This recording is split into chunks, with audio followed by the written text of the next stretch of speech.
Hey guys, thank you so much for 20,000 subscribers. Things are really heating up over here, and I want to make sure I'm delivering you the best possible content. And not to hype myself up or anything, but I feel really good about this one. I took some extra time to do some more research, make sure everything that I was saying was kosher, maybe controversial, but kosher, and I want to deliver to you what I believe to be a pretty good breakdown of today's topic, hookup culture. As a current college student, I hear about this happening all the time, like every day. One-night stands, friends with benefits, they're all variations on this one idea pushed by the sexual revolution, that casual sex with no feelings is empowering and liberating. Is there any merit to this? Well, that's what I aim to figure out today. Yeah, sorry, I'm a little sunburnt. Even so, this custom outfit from an anonymous user still looks slammin'. Cherry Blossom Kimono. Super cute. One more thing before we start. The Discord server is now open to everyone, regardless of age. Anyone who hasn't verified their age has very limited access to certain channels and helpful resources. So thank you for your patience with that. And now, our feature presentation.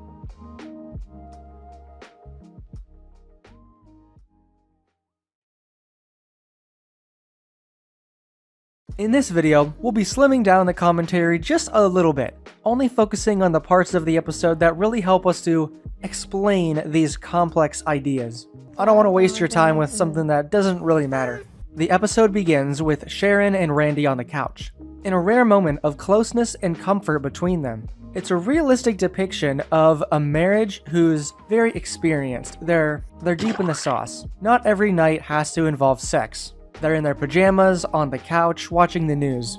It's actually a very nice way to start the episode. It establishes that they're at the point in their relationship where this sex is being trumped by other things. And taken within the context of just this snapshot, nothing else, it's honestly pretty nice. Kind of comforting, actually. Oh, just as a quick aside, to the wonderful people at the streaming service formerly known as HBO Max, this is the second episode in a row where I've been able to screen record the entire episode straight off the site. I understand you have blockers in place to prevent piracy. I'm just letting you know, I think it's broken on some of the South Park episodes, Bebe's Boobs and Creme Fraiche.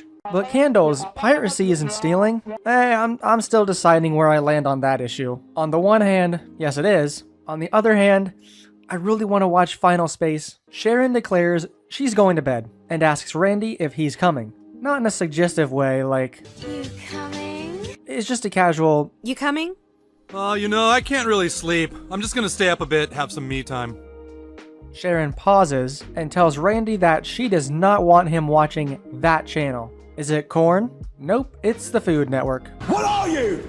An idiot sandwich. I don't really think I need to explain what's happening here. It's the typical South Park inversion. The Food Network is a stand-in for Randy's corn-watching habits, which, when taken within the context of Randy watching alone and without the consent of his partner, signals to us that Randy isn't feeling satisfied with the level of intimacy between him and his wife. But the escalation does not end here. The next morning, the family walks in on Randy furiously cooking in the kitchen, trying to replicate the dish he saw being made last night. We just speedran a burrito in 13 seconds. And later that day, Randy walks in on the boys and changes the channel to the Food Network. And he tenderizes the steak right there, right in front of him. Slapping your meat like that. You should be ashamed, young man. Oh my, I can't control my goo. In the middle of all this, Sharon blocks the channel from their TV. Absolutely livid, Randy resorts to something else, calling the Food Network hotline and doing phone cooking. I'm sure you can tell where this is headed with the analogy. Oh, there's lots of brown bits stuck to the bottom of the skillet. You gonna deglaze that fucking pan?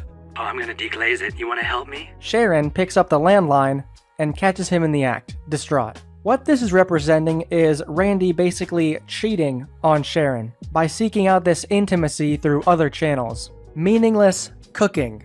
Cooking meaning sex. There, I said it once, now I get to say cooking for the rest of this video. So, we have our catalyst for the episode. Randy soft cheats on Sharon, and that's probably not going to make her feel very good. But what does all of this mean? How does any of this represent hookup culture in the modern sense, which is college kids doing casual sex? Well, it's all related, and here's where we start the learning. What is hookup culture? Well, it's more of a social term rather than a biological one. Its definition varies depending on who you ask. I'm not going to pretend like there's some one straight definition that is hookup culture, but most people would define a hookup as casual sex without the intent of a serious relationship going in. You know, if it develops into a serious relationship, someone might be okay with it happening, but you'd still consider it a hookup if there was no pressure on either to continue it as being serious. From my research, I found a few types of hookups. One-night stands are usually the result of getting taken home from a bar and staving off that loneliness for one night with sex that probably does not have a lot of foreplay. It's just one and done, stick it in, stick it out, you're good to go. When a guy or girl becomes sexually available if the other asks for it, it's a booty call. If both partners are mutually using each other for sex and they're both cool with it, but don't really hang out socially, they're buddies. Add in a little more hanging out between the sex, and now we have friends with benefits. In that order from one-night stands to friends with benefits, with each step we increase the likelihood of feelings being caught, and it'll turn into a situationship, where one party wants to level up the relationship to dating status and the other does not, or isn't aware of the other's intentions of doing so. Oh man! In a heterosexual relationship, it's usually the girl who catches these feelings first, because of oxytocin. Alright, I'm just gonna stop the video here for a second. You know what I absolutely hate when video essays like this do? The second they mention oxytocin, dopamine, or any of those other generic feel-good chemicals, they take the time to explain exactly what it is, and they'll say something along the lines of, the brain releases dopamine, which is the feel-good chemical in our Shut up. We all know what dopamine and oxytocin are, okay? I don't know why this pisses me off, but it just does. You do not need to chemical-splain me, okay? It's oxytocin. You know, the girl starts to feel emotionally attached to the guy after sex. The underlying theme between all of these types is meaningless sex. That is, its only meaning is to give you pleasure. It's not as mutual as it is in a committed relationship. In this episode, Randy is the one to initiate seeking that sex outside of his committed marriage. I mean, really, it's cooking, wink, but remember the analogy. So why do men specifically participate in hookup culture? I don't think we can talk about this topic this broadly without saying, alright, here's why men do it typically, and here's why women do it typically. Because as we learned from the sex education video, men and women approach these subjects for completely different reasons and in completely different ways. So, why do men participate in hookup culture? Well, first we need to establish that most men are not, or more accurately, they can't. I don't need a source to know that dating apps are skewed in women's favor. On dating apps, the ratio of men to women is somewhere around 10 men to every 1 woman. If you look at the total group of people engaging in hookups, it will likely skew majority women, because it's just the truth that a lot of girls will go for the same small pool of guys. We'll get into why that's the case a little bit later on, but for now, you know the ratios. Biology says that the men who do participate do that because men have higher sex drives, and they often need intimacy first before they feel attraction, as opposed to women who need attraction before intimacy. Again, watch the sex education video. It's easier for them because it's typically much more effortless for them to reach climax. Also, studies show that we might start seeking out intimacy that's easier to acquire if it becomes difficult to do so, such as in a failing marriage or a loneliness epidemic. The men who hook up do so because it's easy for them, and they're the ones that get to set the terms. No, I'm not bullshitting you. If you have to look at this in a way where you have to blame one specific group, then you should be blaming the men at the top, the POSs that ruin it for everyone else. Yeah, remember how we used to say women are the gatekeepers? That's only partially true anymore. Now it's more like the really attractive men, not all attractive men, but the ones who play this game are the ultimate gatekeepers, and women are adjusting to their standards and returning those same standards in all future relationships. Oy, this is all making my head spin. All you need to know is the Timothy Chalamets are the new meta, and those guys get to set the terms because they're the minority in the hookup dating pool. A side note, this principle is true for any relationship. Straight, gay, lesbian, it does not matter. The minority type will get to dictate the rules, even if they don't realize it. Sharon is talking to Sheila. She doesn't feel appreciated in her marriage, and on top of this, she feels she might not be enough for Randy. She's worrying about her own appearance, citing the fact that she doesn't work out anymore. This may seem contradictory to the first point. How can she feel unappreciated, but also feel like she's not being enough for Randy at the same time? Situations like this can be confusing, but it can happen in older marriages. Things just get complicated. For Randy and Sharon, we know that both have for sure lowered their intimacy with each other, and you can feel both unloved and at the same time guilty of how you handled everything. Sheila convinces Sharon that she could work out more to improve her looks and her confidence, and she suggests a shake weight. What's a shake weight? This is a shake weight. Slapping your meat like that. Obvious analogy, right? You just wait till Sharon actually starts using it. Talk about beating it over your head, literally. It's weird, right?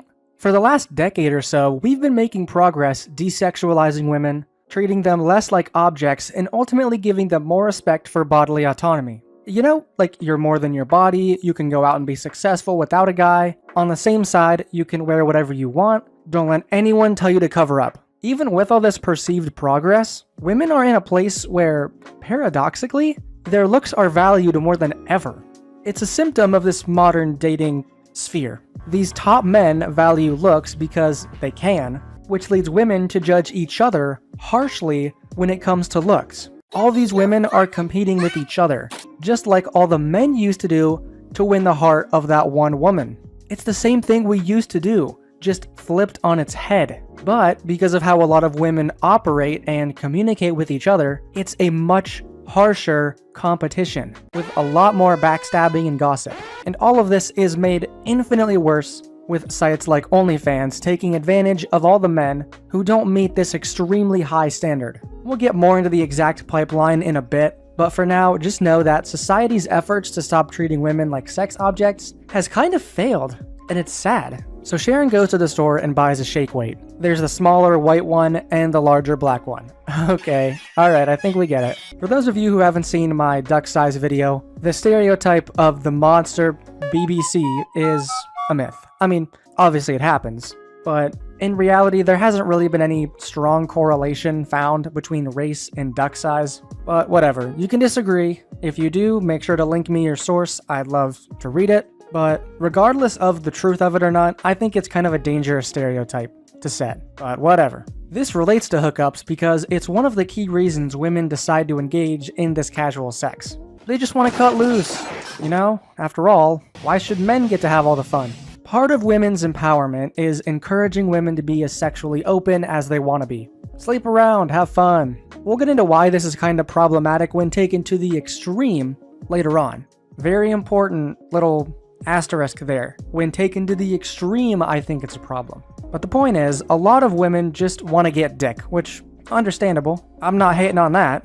But it does become less understandable when you flip the genders, just the same. I can corroborate this with my own experiences. I've had conversations with a lot of women, and I gotta say, they've told me that a lot of their motivation is just because there's an expectation built up for them to use their body while they have it. I really, really hate this term, but it's the hoe era. Now, a lot of women are expected to sleep around because it's the cool thing to do. I want to make it very clear that I'm not slut shaming here. I am talking about consenting adults, and if you're an adult, I can't tell you what to do. As long as the sex itself is consensual, I don't care. I have no horse in this race. You can probably tell my bias, though, right? Just from the way I talk. I really do want to remain unbiased, but I can't help it. I have an opinion on this. Because I've seen it happen to some people that I know. Basically, most attractive men want to hook up because they have the drive to do it and it's easy for them. And most women want to do it largely because they've been told it's empowering, and every other woman is bragging about the guys they've been with. If all of this sounds like salty complaining coming from a guy who's not sexually active, that's fine. You can believe that. That can be your headcanon for why I'm passionate about this. I totally get it. I don't pretend to be an expert on this matter. I'm trying to get a clear picture of what's going on and why people are doing it so that you and I can have an easier time navigating around it. So we've established why both parties are drawn to the allure of casual sex. What's the big whoop? You know, if two people want to do it and they both consent to it, where's the problem here? This is the cause of many disagreements between those who are pro-hookup culture and those against hookup culture. To put it short, the people who approve of hookup culture are the ones concerned about the effect hooking up will have on them specifically. They're thinking on the individual level. For them, there seem to be no downsides because it's fun. Not always true, but we'll get to it. On the other side, the people against hookup culture are thinking more in terms of larger scale patterns, such as the repercussions on the dating landscape and the growing number of people on both sides who are really getting just fed up with this bullshit system. If there's a growing number of people getting fed up with it, how does that happen? How exactly does hooking up go wrong? What are the actual, factual, negative side effects of hookup culture? Well, maybe Sharon can tell us. The shake weight keeps complimenting her until it releases the cooldown spray. Then it goes to sleep. Now going to sleep mode. Oh yeah, you exercise with it and it releases water on you and goes into sleep mode. It's like the way men will engage in this casual sex, and then as soon as they're done, it's sleep time. And after you wake up, it's bye-bye, out the door, walk of shame. Out the front door, parking lot, car, goodbye. It's the meaningless part of the hookup. The guy has his way, and then he's done. Obviously, this isn't indicative of every single hookup that's ever happened, but it does seem to happen quite often. Sharon doesn't mind this though. For her, it's liberating, because she feels wanted by this shake weight. The compliments are enough to make up for the lack of her pleasure, for now. As a guy, it's different. Trying to view sex as something that's liberating.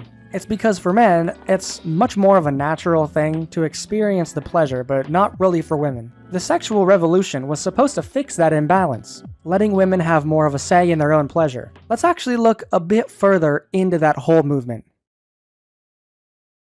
The sexual revolution of the 60s and 70s aimed to equalize sex. Because you see, there was a double standard. It was cool and hip for single men to have sex. Single men seeking it out were just boys being boys, and he was just becoming a man. But single women having sex were seen as overly promiscuous, whores, sluts. But with improved women's rights, along with the invention of the pill, we promoted the expression of one's sexuality. Suddenly, it was empowering to be a sexy woman, to put yourself out there and celebrate your sexiness. It was a very progressive and ultimately really good movement. We made a lot of progress as a society. But, as progressives tend to do, they see progress as something that never ends. The old ways be damned. Because now, the sexual revolution continues to evolve into the modern day. And we've reached a point where it's coalesced into the idea that expression should go so far that sleeping around and being unsafe has to be normalized and even encouraged. To put it simply, sex has become less special because we forgot that progressiveness does have to stop at some point. Oh man! To me, the reason the sexual revolution had more positive effects back then is because people were still largely committed, and there was a healthy amount of encouragement for being loyal to someone. We also weren't as lonely back then, so we didn't chase this meaningless sex as a way to artificially fill this void of friendship with easy intimacy. It worked for us back then, but with all the new tech that we get to play with nowadays, it's gone too far, and young people are trying to use sex as a band-aid solution for their lack of external warmth. But we're getting ahead of ourselves again. You know, it's easy to do that when you're talking about a topic such as this. All you need to know is, The sexual revolution began as a good way to empower women to feel good about themselves, but it's mutated into this game where women will come to hate men because they've done the walk of shame too many times. And these top men get away with it because they hold all the cards. I just threw a lot of information at you, and my voice is getting coarser. I need to take a break. Right now, all of this information probably feels disconnected, right? There's a lot of men at the top. The sexual revolution was good for a while, but maybe it's gone too far. How does it all connect? You know, I'm losing the plot just writing all this out. I figure it's probably time to take a short break, so I've prepared a short little segment. I'm going to read through just a few stories that I've collected from some online sources. They're just funny hookup stories, to show you just how crazy this can all get. I met up with a guy from Tinder, and his idea of a first date was to go back to his parents' house and watch a movie. I was a very naive freshman in college, so no alarms rang off. I thought this is what everyone else was doing. So we got to his place, and went straight into his room, and he put on a movie, Grease. Not 10 minutes go by before he tries something.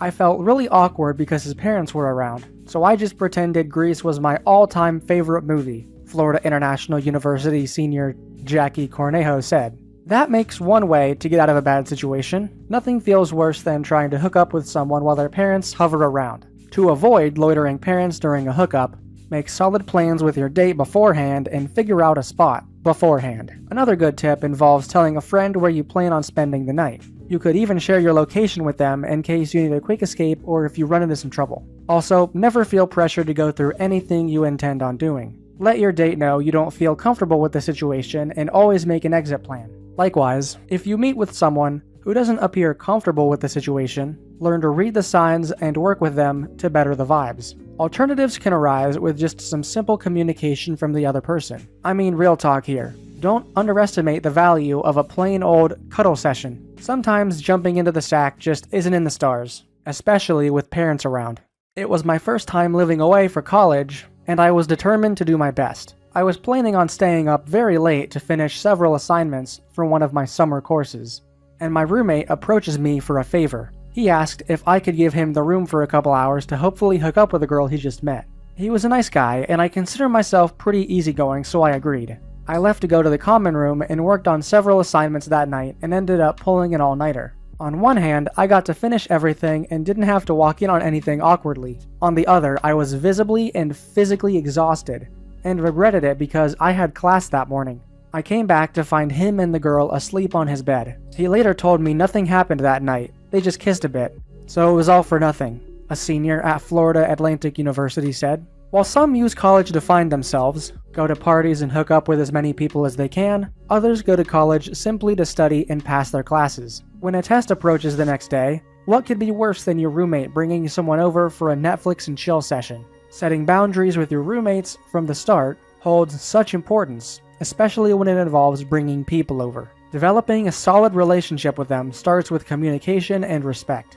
If you share a room with someone, mind the importance of giving them space sometimes. Find a good study or hangout spot outside of your dorm to avoid driving each other insane. I was hooking up with a Tinder date in my room and I suddenly got nervous, so I pulled it to a screeching halt. To pass the time, I ended up making her watch me play Super Mario World. She was super chill, like, "Oh, don't worry about it," a senior at Florida International University said. Sometimes we bite off a little more than we can chew in the DMs. If you find yourself all talk and no action, no worries. A good date will respect your wishes and try to make a good time out of just hanging out. With this, make sure you receive full consent from the person you might hook up with before trying anything, and let them know that you find it perfectly fine to just hang out if they feel uncomfortable.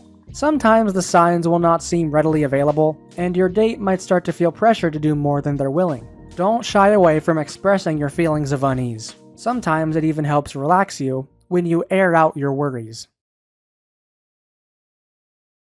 More problems arise as the shake weight starts asking to work out more and more, even in places that make Sharon uncomfortable. But instead of putting a stop to it then and there, Sharon agrees to keep doing it. The shake weight's compliments keep at it. You're beautiful. You're a strong, independent woman. You feel empowered by this. It's almost like manipulation at this point. Not every guy who hooks up is going to be this problematic, obviously, but it can happen. Hookup culture in general has a problem of leading women to do things that make them uncomfortable, and that always, inevitably, leads to assault. Because we can say, you're adults, do whatever you want all day long, but the problem with having all these attractive men at the top doing whatever they want is, it's going to lead to it happening more and more. More assault, more abuse. We're not teaching women bodily autonomy. We're inadvertently encouraging them to sleep with the men who are going to assault them because they have that power. Again, not every attractive dude is gonna do that. I'm just talking about the men who play this game for too long and they think they're invincible. They get just a little too comfortable pushing the girl to do things she doesn't want to do. And those guys will all eventually cheat. I have seen it happen so many times. In the next relevant scene, the Shakeway cheats on Sharon with the maid. Well, who could have seen this coming? It tries to cover it up by laying on the compliments. You are amazing and irreplaceable. What? How about a quick workout? Because that's all it knows how to do. It can't connect with her emotionally because it was just in it for the workout. It doesn't really know how to comfort her because it doesn't know her at all. Since guys like this have all the options because all women want only them, they have no incentive to remain loyal, which perpetuates this whole system. This is going to be the most direct line of the entire video. Ladies, the reason all of you start to believe that all men are trash are because you're dating all the same men. Not all of us are pieces of shit. And yes, that same sentiment can go the other way. Men, not all women are just out there trying to get you to buy them a drink.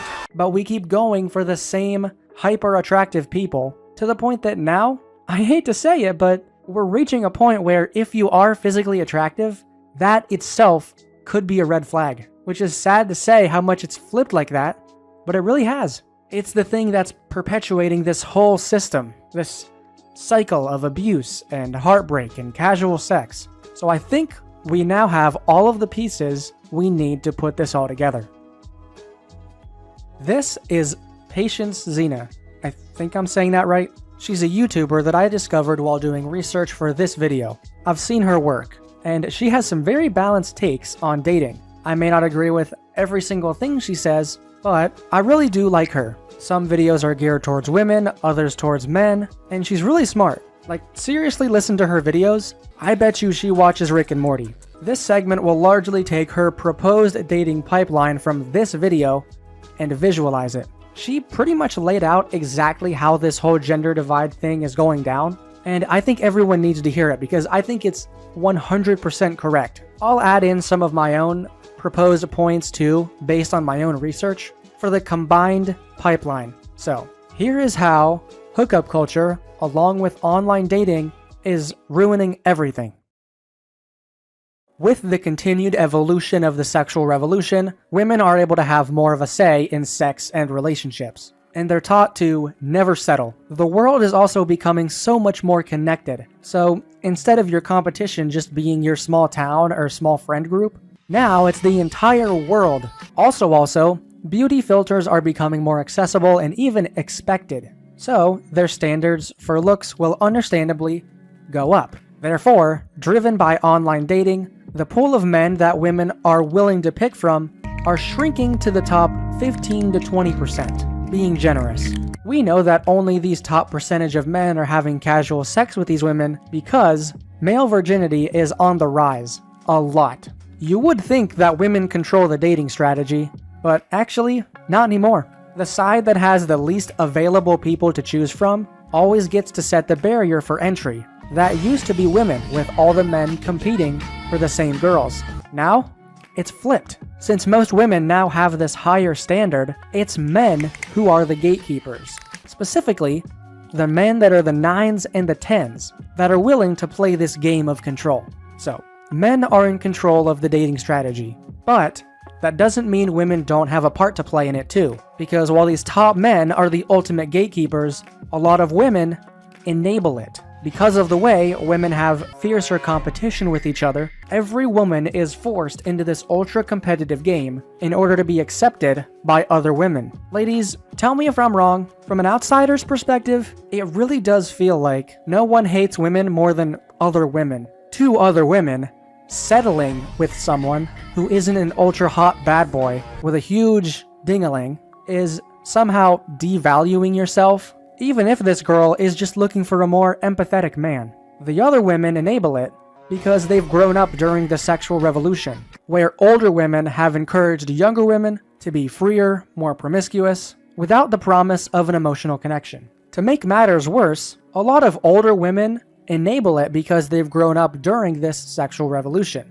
where they were encouraged to be freer, more promiscuous, and more like the men who tend to purposely engage in hookup culture more often without the promise of an emotional connection. They've been told that casual sex is empowering for them, which really hasn't been shown to be the case since we're seeing a rise in older women who are bitter towards men for this kind of behavior. Isn't that interesting? Not only is this system producing a wealth of incels who feel betrayed by the world and get into firearms and develop some lunatic plot to shoot a political figure, but we're also creating a lot of women whose natural youth just fades. Doesn't mean they're not beautiful, but they're not what you'd call standardly attractive and the most sought after people. Men stop noticing these women, stop buying them drinks, and now they start hating all men. There's a chemical imbalance affecting this too. Women release that chemical oxytocin during sex, which causes them to catch feelings faster than men, which leads to situationships where there's an imbalance in relationship expectations. It was men who tended to be polygamous and sleep around more often, but now that's flipped. Since all of the women date the same men who have no intentions of settling down, these women become bitter towards all men, and they start to believe that all men are the same. Even the guys who never engaged in sexual activity this way are getting lumped in with all these other men who did, which causes them to get rejected by these women anyway. Now, those men are resentful towards all women, and ta-da! We have a gender war on our hands. TLDR. The sexual revolution has decreed that all men and women need to be in conflict with their biological mechanisms. Instead of healthily supporting the minority that actually do need to be in conflict with their biology, we needed to support these minority groups, not force everyone to become them. You know, in the 60s and 70s, a minority group of women started to emerge that their life was better when they were more independent, and they didn't want a man. Instead of supporting that minority group of women who felt that way, now we're saying that everyone needs to be a boss bitch, and you shouldn't be allowed to have a man unless you're just having casual sex, because then it's empowering.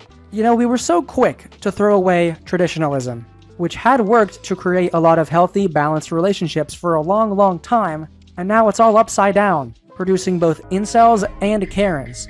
These two groups are the byproduct of this whole flipped dating market. Now, the only thing young people can reasonably rely on are looks, which leads into the most problematic of each gender hooking up with each other, having bad experiences, and identifying the other larger group as the entire problem perpetuating the system, for both men and women. No more of this "I hate women, they started all of this" bullshit, because the truth is, no one started this. No one, absolutely no one could have foreseen this coming, because it's all a product of well-intentioned activists, capitalism, and narcissists. And it's not one group's fault. Regardless, it's up to us to fix it. And here's the second big kicker. We can't. We can't really fix it because the quote-unquote fixing it, in this case, would mean we need to trace this all back to where it all started, which was women's rights. We'd have to take them away or backpedal on them. That's gonna be a big old nope from me, dog. We're not doing that. So, what can we possibly do? Sharon comes home to Randy freaking out because he's missing an ingredient or something. Look, Cartman is dressed up like Gordon Ramsay because they want Randy to quit being their chef. This is what happens when you don't follow the B story, I guess. Randy says he's in work mode and he hasn't slept in days. This gives Sharon an idea. She gives him, and he falls asleep. That's one hell of a way to resolve the episode, I suppose. Feels wrong. Like, inherently wrong. Don't misconstrue this ending to mean you should just give your man sex, because that's not a good thing to tell people, and it's not true. The solution to the hookup cycle is not handjobs as much as we'd like it to be. No, the end of the episode, the solution is meaningful sex. Even if it is a quickie. It's meaningful because Sharon knows Randy, and knows that this is how she can calm him down. It's goofy and a little basic, but it is meaningful because it's between two people who are close to each other and they're not just using each other for sex. Ultimately, we're in a place now where people on both sides are tired of the system being broken this way. Every day, more and more people are coming out of this reality and choosing to seek out a more stable relationship because they realize that the constant casual sex is not a replacement for the loneliness that they're feeling. Every healthy relationship with healthy communication is a step towards mending this stupid-ass culture war. Everyone has the right to do what they want at the end of the day. But I can't not mention some of the drawbacks to hookup culture. I'm someone who very much wants that long-term relationship. And I'm disappointed by the fact that I got to college and everyone is just in it for the sex. There's not a lot of good people just trying to have like a good committed relationship anymore. I think the long-term relationship route is the direction that's healthier for people. You know, hookup culture is like smoking. You can be against it all you want, but at the end of the day, it's up for the people to decide for themselves. But there are drawbacks. Drawbacks that we've known about for a while, and you should be informed about them before you decide to engage with the practice. I'm not exactly advocating for the changing of any laws, because this really is a problem of people's own perception of the wider system. You know, we can't take away men or women's ability to engage in this casual sex, but I can try to make an influential argument against it, because I really care about this stuff. I'm passionate about it. You can probably tell. We should educate people on the mechanisms of hookup culture, why someone would engage in it, and the drawbacks we're starting to see. You know, these forces are here to stay. Women's empowerment is here to stay. I think we just have to show people exactly how far it should go before we start doing things that are very unsafe. You know, we can find that equilibrium of the 2010s that we all miss. I don't know if I just cooked or if I just canceled myself, but you know what? Whatever. I've said my piece. This video may seem a tad less unbiased than my usual output, but no one ever made any change without having any strong opinions on anything. So let me know in the comments if you agree or disagree. And what do you think of all of this culture stuff? Am I onto something? Is there something I'm missing? I'd love to hear what you think. I do take your criticism into account. And hey, I'm planning on doing a few videos where I read comments from older videos, like the corn addiction video, the duck size video, the dating video. I'm going to read those comments and refine my points a bit. Maybe clarify some things, or just read some of the funniest comments. So if you have a criticism with something I've said in one of those videos, now is the time to leave that comment, because you might be featured in one of those videos, anonymously of course. Also, I'd like to call out something I've been seeing a lot recently. I made that AMA video where I clarified that I am a cisgender dude, I'm straight, and I mentioned in that video that I don't really care what you think I am, you know, if you see gay or trans representation in my character, totally cool with me. But there is a difference between my character representing you and you thinking that I should change my decision. I've seen a lot of people last few weeks commenting, egg. You know, you can believe it, but at the same time, being accepting also means accepting cisgenders for who they are and who they decide to be. Maybe I am an egg, I don't know, but don't pretend like you know me better than I know me. I've told you, this is who I am, this is who I've decided to be for the time being, and I'd like you to respect that, just like I respect you. I'm cisgender until I say otherwise. And this does not apply to the people saying, I'm here if you need to talk. I appreciate you guys. I know your heart's in the right place with that. But if you're out here trying to crack as many eggs as possible because, I don't know, you need it to feel validated, please stop. I am who I say I am. Thank you. See? A little understanding on both sides is what we need. You know, I can ask for a little respect for myself without being transphobic. We can do both. Bit of an awkward way to end this video, I recognize it, but I felt like it was something that needed to be said. Thank you for watching this video, and especially thank you for watching it all the way to the end. Thank you to that one anonymous user for the outfit idea, and also to all the people who entered the contest. I didn't get to include every single entry in the fan art section because there's a lot. I may have to just pick my top 10 or 15 favorite pieces of fan art in the future, because I do have the amazing problem that there is too much, so I apologize if I didn't get to yours. But regardless, thank you to everyone who entered the contest. There were so many good ideas out there, and it was really hard to pick just one. You guys are awesome. Well, that's all from me. I love you. Good night.